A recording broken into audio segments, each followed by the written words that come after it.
안녕하세요. 기준쌤입니다. 오늘은 붓펜 캘리그라피 연습을 함께 해볼 건데요. 가을에 관련된 글귀를 이용해서 짧은 단어부터 문장까지 함께 연습을 해보겠습니다.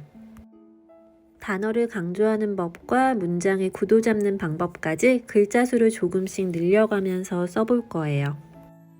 먼저 가을 단어를 써볼게요. 이렇게 가짜의 모음을 짧게 해서 가을을 한번 써봤고요. 이번에는 모음을 좀 길게 써서 또 다른 가을이라는 단어를 다른 모양으로 써보았습니다. 이렇게 같은 단어라도 조금 모양을 다르게 해서 쓸 수 있겠죠. 짧은 단어라도 이렇게 쓰면 구도 자체가 좀 달라지게 돼요. 그리고 가을하면 단풍잎이 생각나잖아요. 이렇게 단풍잎이라는 단어도 이렇게 써보았습니다. 여러분들도 짧은 단어부터 가을에 관련된 단어들을 이렇게 연습을 해보세요. 이번에는 낙엽이라는 단어를 써봤는데요. 이렇게 기역을 크게 받침을 강조해서 써봤어요. 이번에는 가을 소풍.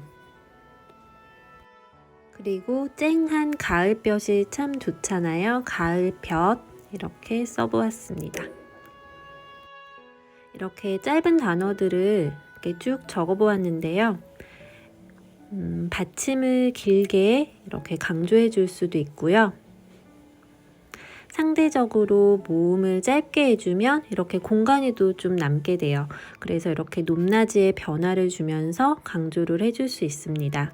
그냥 쭉 하나의 크기로 적는 것보다 이렇게 써주는 게 좀 더 재밌게 단어를 표현할 수 있으세요. 이번에는 단어보다 글자 수를 좀 많게 해서 가을에 관련된 글귀를 써보겠습니다. 높고 높은 가을 하늘이라는 글귀인데요. 이렇게 글자 수가 많아지면 한 줄로 이렇게 쭉 가로로 써주셔도 되지만 이렇게 두 줄로 나누어서 써주세요. 액자를 만들거나 엽서를 만들 때 이렇게 두 줄로 구도를 잡아서 써주시는 게 좀 더 자연스럽게 문장을 표현할 수 있겠죠. 그리고 가을은 독서의 계절. 이번에도 밑에 독서의 계절을 가을보다 조금 크게 이렇게 써서 표현을 해주었고요. 위쪽에 공간이 살짝 남잖아요. 그럴 때는 이렇게 간단한 그림으로 문장을 꾸며주셔도 좋습니다.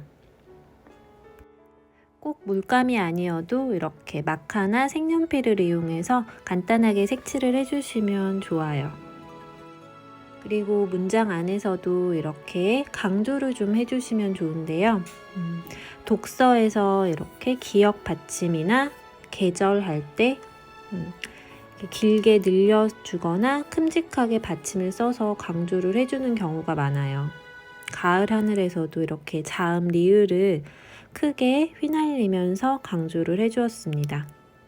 여러분들 좀 강조하는 거를 어려워하시는 분들이 많은데 한번 과감하게 크게 한번 적어보세요. 선을 늘릴 때도 길게 늘려서 한 번씩 해보시면 좀 더 도움이 되실 거예요. 이번에도 짧은 가을 글귀를 몇 개 더 써보겠습니다. 깊어가는 가을이라는 글귀를 이렇게 써보았는데요. 옆에 간단하게 여러분들이 그림도 같이 그려주시면 좀 더 이렇게 문장의 느낌을 표현하시기 더 좋으실 거예요. 저처럼 낙엽을 간단하게 그려주시고 마카나 색연필을 이용해서 색칠해 보셔도 좋습니다. 그리고 이번에는 가을이다 부디 아프지 마라.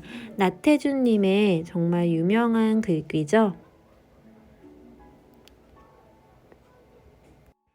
캘리그라피는 긴 문장보다 이렇게 열자 내외의 글귀를 표현할 때 가장 예쁘게 표현이 되는 것 같아요. 그리고 굳이 그림 같은 것도 복잡하게 그리실 필요가 없어요. 이렇게 선 하나만 간단하게 그어주셔도 글귀의 느낌을 충분히 살려줄 수 있습니다.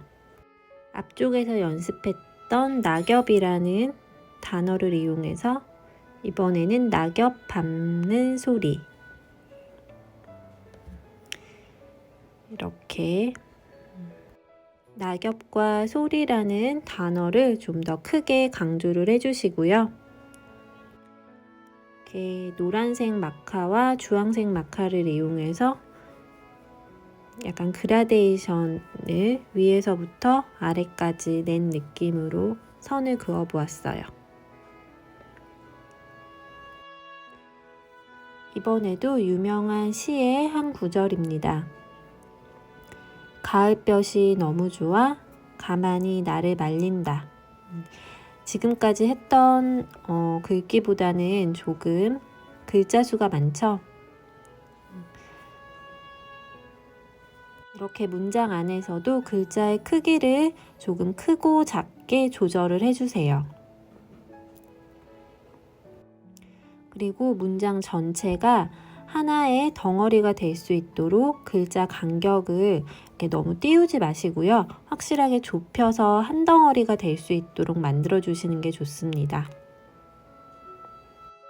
이렇게 문장으로만 표현을 해주셔도 되고, 간단하게 이렇게 가을에 관련된 그림을 그려주셔도 좋아요. 감을 말리는 모습을 이렇게 그려주시고요. 이번에도 마카를 이용해서 감의 색깔을 이렇게 색칠을 해줄 거예요. 이렇게 간단한 문장과 그림으로 글귀를 여러 개 적어봤어요. 다시 한번 문장의 구도를 살펴보면 문장 안에서 주요 단어를 강조를 해주세요. 받침이 없는 단어는 세로 모음을 길게 늘려서 모음 강조를 해주시고요. 상대적으로 다른 단어들은 짧게 해주세요. 그리고 긴 문장에서는 글자 간격을 최대한 좁혀주면서 퍼즐 맞추듯 글자를 배치해줍니다. 여기도 받침 강조를 해주면서 공간이 남는 곳에 소리 단어를 배치해서 문장 구성을 해줍니다. 구도는 여러분들이 여러 문장을 써보시면서 많은 연습을 해주셔야 하는 부분입니다. 이번에는 좀 더 긴 문장을 써볼 거예요. 앞에 짧은 단어와 글귀 연습을 충분히 하신 뒤에 같이 써보시면 좋겠습니다.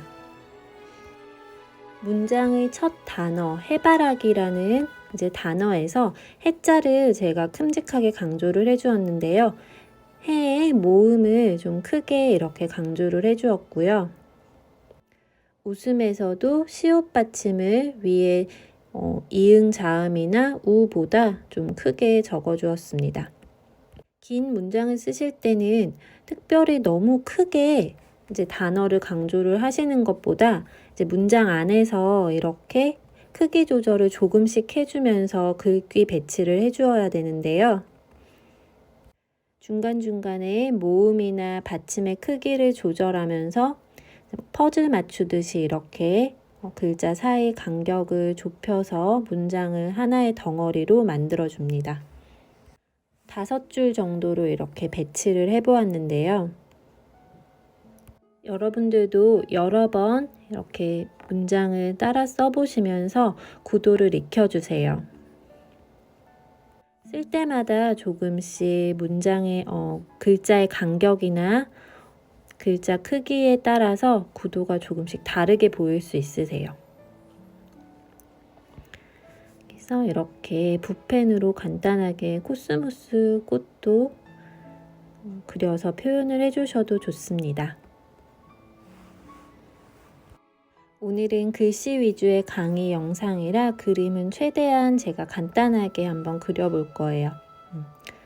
이번에도 코스모스 꽃을 이렇게 마카로 색칠을 간단하게 해보겠습니다.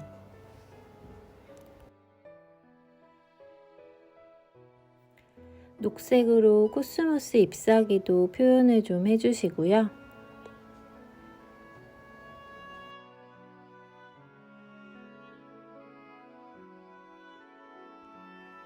제가 그림 그릴 때 마카를 좀 평상시에 많이 사용하는 편인데요.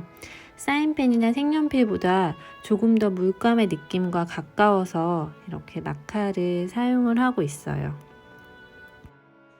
이렇게 문장을 마무리를 해보았고, 다시 한번 설명을 드리면 전체 문장이 하나의 덩어리가 될 수 있도록 만들어 주시고요. 덩어리감을 주려면 이렇게 글자 간격이 중요하거든요. 글자 사이사이에 간격이 없도록 이렇게 퍼즐 맞추듯이 끼워 넣어서 배치를 해주시면 되고요. 이렇게 모음이나 받침 같은 거를 중간중간에 조금씩 강조를 해주시면 좋아요.